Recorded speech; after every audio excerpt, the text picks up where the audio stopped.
Bonjour à tous, je me suis amusée à créer ces petites planches de stickers avec ma machine de découpe. Donc j'ai fait des petits rectangles façon un petit peu washi.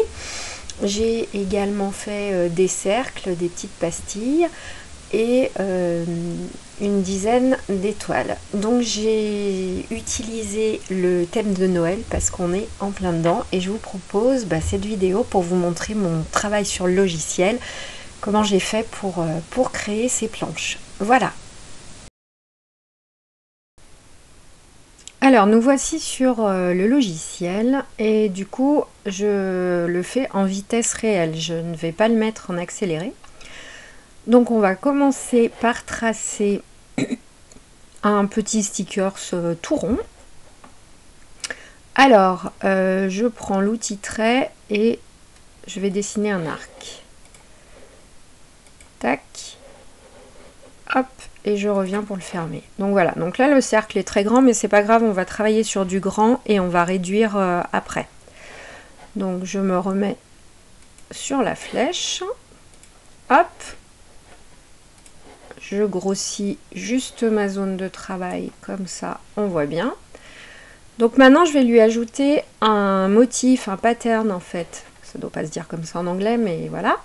Donc j'en ai déjà dans ma bibliothèque, j'en ai acheté pas mal et il y en a déjà de base de télécharger. Donc bibliothèque. Et là on va sur tout graphique, type de fichier, on désélectionne tout.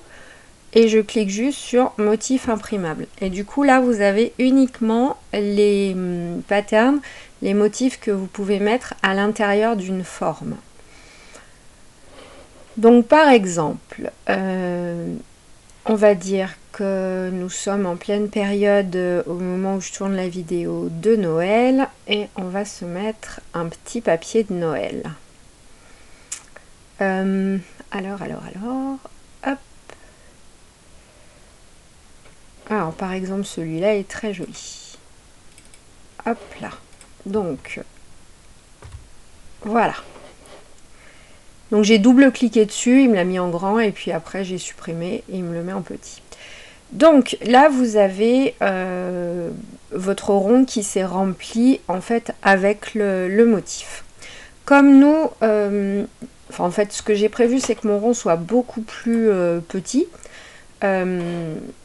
Je vais réduire le... En fait, non, je vais réduire le cercle après, donc je vais augmenter la taille du motif pour qu'on le voit. Donc je vais... Alors, je peux fermer la mise en page, je vais sur l'outil petite palette, là. Et le remplissage. Donc, hop, hop, hop.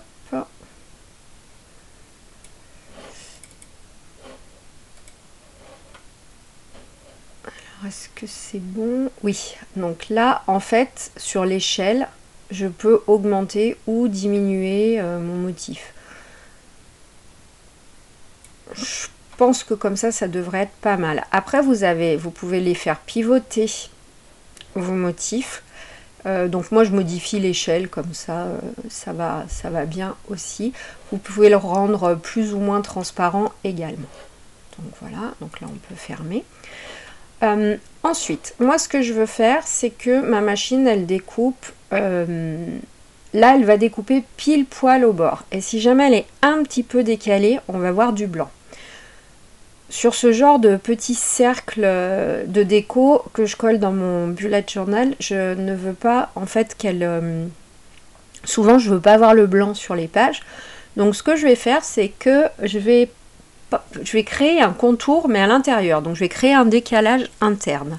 Donc on va ouvrir la fenêtre de décalage, donc c'est l'étoile, c'est la fenêtre contour. Et là on va mettre, au lieu de mettre le contour, elle le met au dessus, on va mettre décalage interne. Donc là elle l'a créé à l'intérieur.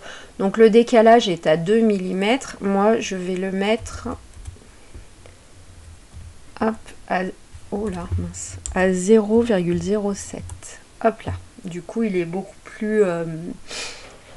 plus près, mais j'ai quand même un espace qui fait qu'elle va découper dans le rond. Donc là, si on s'approche encore un peu, on voit qu'en fait, j'ai deux traits. rouge, j'ai le trait de découpe ici et un autre trait de découpe ici. Moi, ce que je veux, c'est uniquement conserver ce trait de découpe là. Je veux que ma machine, elle découpe ça, mais que mon imprimante, elle imprime le tout. Donc en fait, je vais sélectionner ce deuxième trait. Hop là. Et en haut, là, je vais lui dire que mon trait n'a pas de couleur. Donc voilà, elle l'a supprimé.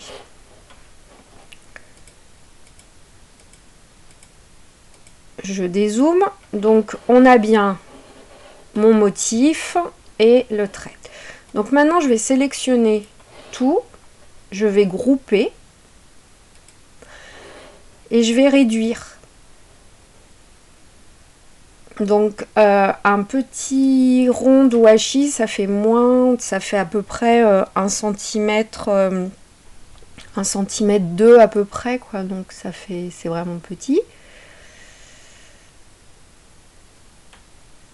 Voilà, donc on a toujours de toute façon le même, donc voilà, le même rond. Donc il est là. Ensuite, moi je travaille.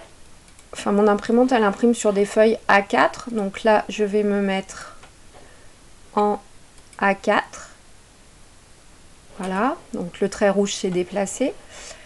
Ensuite, vu que je vais imprimer, je vais activer mes repères d'alignement. Donc voilà. Et je vois que là, mon carré, hop, je peux même l'agrandir quand même un petit peu, presque 2 cm, c'est peut-être pas mal en principe. Ça va pas trop mal. Donc là, voilà. Après, vous pouvez faire autant, vous pouvez dupliquer déjà celui-là et en faire une pleine page. Vous pouvez changer le pattern, vous pouvez changer le motif que vous mettez dedans. Et c'est pareil, vous pouvez changer aussi la forme. Alors, toujours avec la même technique, par exemple, je veux faire un petit ruban de washi. C'est mignon, hop là. Donc, j'ai tracé mon rectangle. Je vais remplir avec un motif. Alors pour avoir, là je les aime mais en petit et je trouve pas ça très pratique. Enfin en fait c'est surtout je trouve qu'on les voit mal. Je sais pas, je peux pas les agrandir. Enfin j'ai pas trouvé comment on les agrandissait à partir de cette fenêtre là. Donc moi je passe par la bibliothèque pour les voir un peu plus grands. Allez par exemple celui-là. Et voilà, il l'a rempli. Donc soit le motif vous convient à cette échelle, soit vous pouvez l'agrandir un peu ou le réduire, peu importe. Donc on fait exactement la même manip. Allez, je la refais avec le rectangle. Hop, donc là je vais lui demander un décalage interne. Voilà. Là du coup je réduis parce que c'est trop décalé. Voilà. Et ensuite, je vais sélectionner uniquement le trait autour pour l'enlever. Voilà. Je n'oublie pas de grouper mes formes. Ce sera plus pratique quand je vais déplacer. Tout va se déplacer en même temps. Donc voilà, j'ai un petit rond washi et un petit ruban washi. Après, vous pouvez faire autant de formes que vous voulez. Si vous avez dans votre bibliothèque une étoile, vous pouvez mettre le contour de l'étoile et à l'intérieur mettre le motif que vous voulez. Ça, il n'y a pas... Enfin voilà, vous pouvez mettre tout ce que vous voulez. Pour envoyer, pour imprimer et découper. Donc déjà, pour imprimer, donc fichier imprimer. Voilà, vous allez imprimer votre travail avec les repères d'alignement. Donc là, j'annule. Et ensuite, si je veux envoyer à la machine de découpe, bon, il faudra les recaler parce que là, je ne suis pas du bon côté. Il ne faut pas oublier de travailler non pas simple, mais ligne. Donc, vous décochez, le logiciel l'a fait tout seul, vous décochez ce qui est transparent, puisque ce qui est sans ligne, je ne veux pas de découpe, mais par contre je veux une impression. Et par contre là, je vais demander à la machine de découper les lignes rouges. Donc, voilà. Au niveau des réglages, alors par exemple pour le papier, est-ce que je vais le retrouver facilement? Papier adhésif blanc.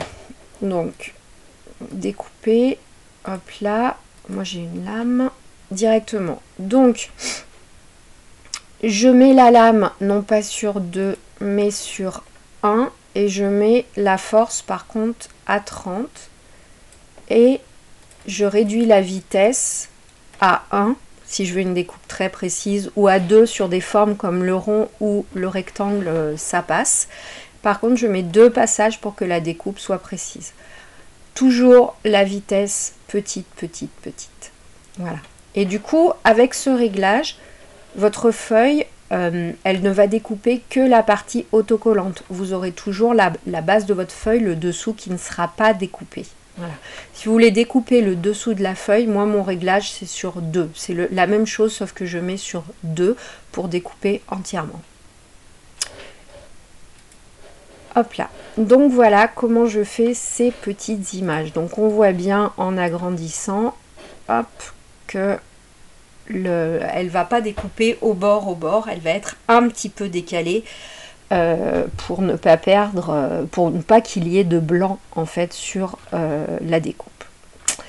Voilà. Maintenant, c'est à vous de créer vos petites planches de stickers. Donc vous pouvez faire des petites pastilles, des œillets aussi si vous avez vidé le centre à l'intérieur, des étoiles et des rubans de washi. Et voilà, je vous souhaite de bonnes créations et puis je vous dis à très bientôt pour un nouveau tuto, une autre vidéo. Au revoir!